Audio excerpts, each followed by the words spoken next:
hozir 5 bilan tadbirdamiz.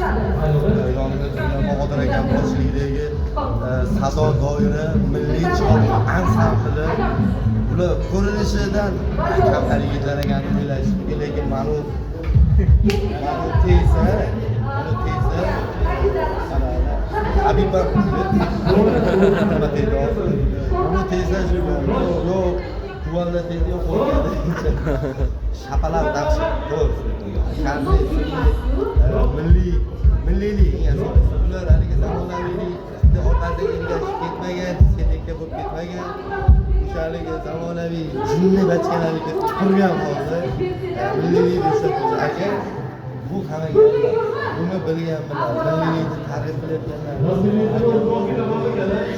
milliy ustunida buni sizlar ushlab sizlar to'xtatsalaring bo'lib pishadi, bu san'at pishadi. Askarchilikda masalan ustozlarimiz bor, askar bor hali ustozlardan ketdi, jinni ketdi, maydamonchilikka olib ketdi. Juda sizlarga rahmat. Sizni yoshligimizdan bilamiz.